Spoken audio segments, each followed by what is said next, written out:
Hello everyone! Today I want to talk to you about James MacMillan's 7 Last Words from the Cross. You may find this piece unusual, perhaps a completely new sonic world, and I hope that after this video, you'll be able to know what to listen for to enhance your experience. Harmonically, this piece is not a tonal piece, but it is also not atonal. Tonality is like the center of gravity. Notes gravitate around one that feels like home. There is always a return to home. Atonality is like a world without a center of gravity, in which notes float like free electrons. This may sound weird, unsettling, even wrong if you're new to this. And this is why I hope that this video will be helpful in understanding the piece better, to help you navigate the journey through the discomfort. James MacMillan is one of today's most successful composers. His musical style is strongly influenced by his Scottish heritage, Catholic faith, and close connection with Celtic folk music, all of which you will find in this piece. The traditional text of the 7 Last Words from the Cross is based on a compilation from all 4 Gospels, representing the last 7 sentences uttered by Christ. Here is what to listen for in the concert.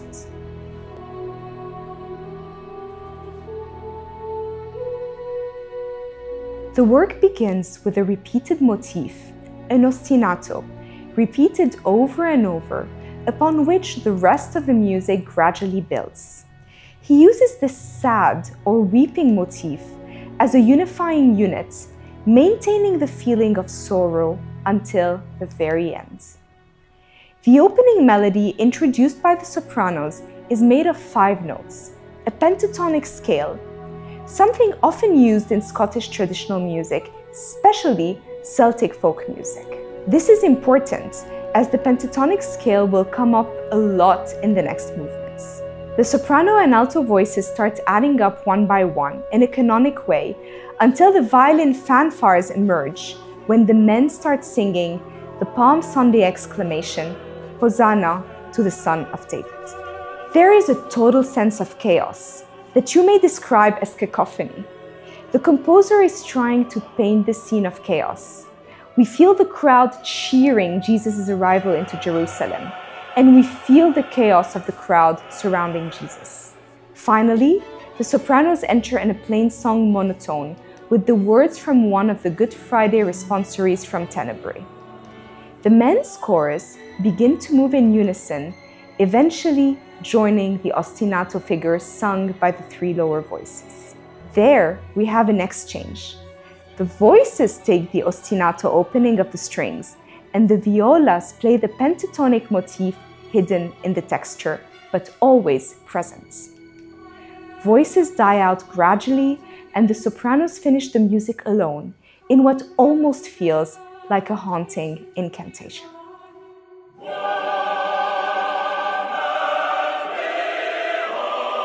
MacMillan bases this movement on the model of the chorale used by J.S. Bach in his Passions. Chorales tend to be simple, singable tunes that are harmonized in a homorhythmic manner following an AAB form. MacMillan follows these basic principles, but with contemporary stylistic techniques.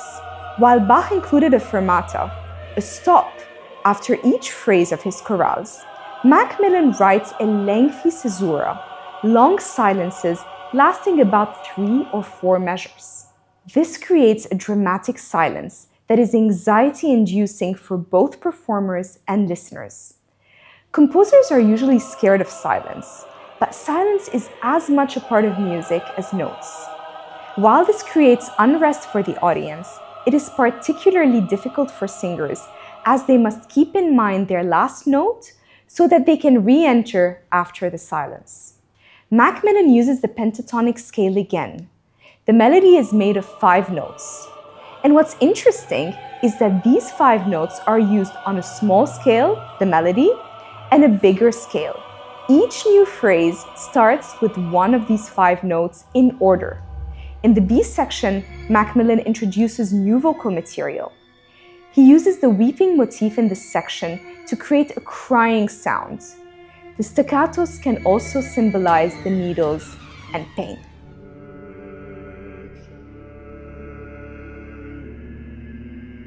The third movement is the longest movement of the piece, and for the first time we hear tonal harmony in the chorus. What's interesting is that the actual words of Christ, the title, "Verily I say unto thee, today thou shalt be with me in paradise," isn't uttered until the very end of the movement, sung in a high tessitura by a soprano and violin duet.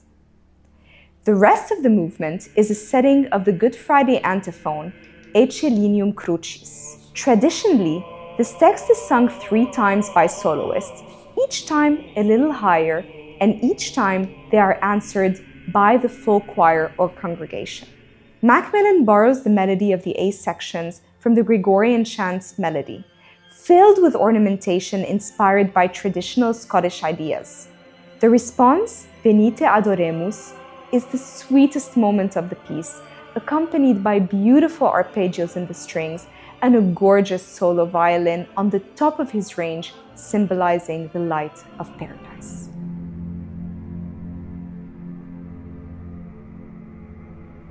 Eli Eli, lama sabachthani. The text humanizes Jesus, showing his weakness before death. In this movement, MacMillan gets inspiration from Renaissance techniques in the use of imitation and canon. It means the same melody is repeated in other voices. He is also inspired by the music of Robert Carver, a 15th century Scottish monk known for his highly ornamented style, which occurs in this movement. The A section is very dark. The music rises in agony from the extreme low to extreme high pitch, before the choir delivers a hurtful cry, a full-throated lament above which the strings float and glide. The movement eventually subsides through a downward canonic motion for an ending in darkness.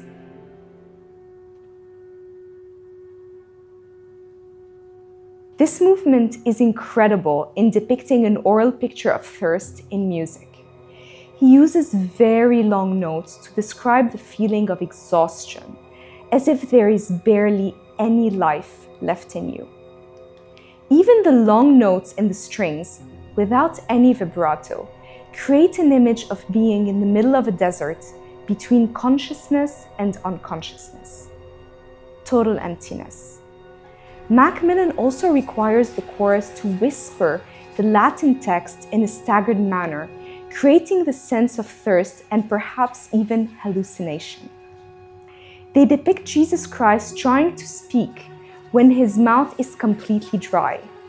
Another interesting thing he does is the use of extreme dynamic, preferring extremely loud or soft indications rather than those in between.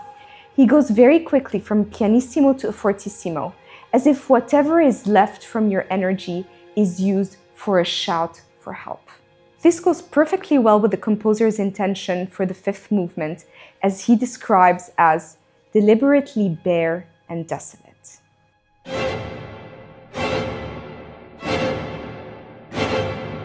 It is finished.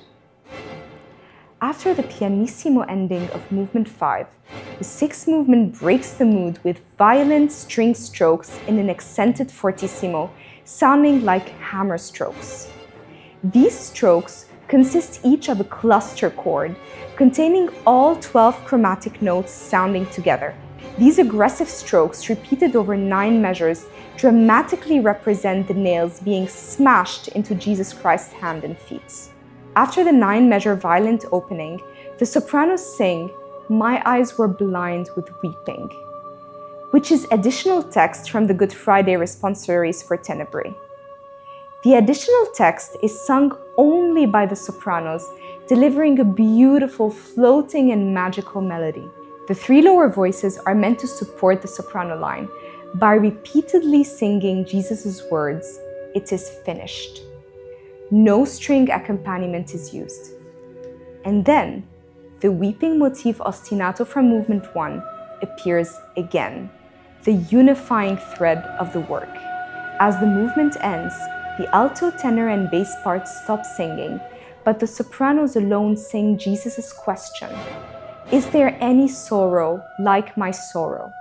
And here, while they sing, the string hammer stroke resume and keep going 5 times. We are reminded of the nails that were hammered through his hand and feet, while a crown of thorns was placed on his head and a sword pierced his side.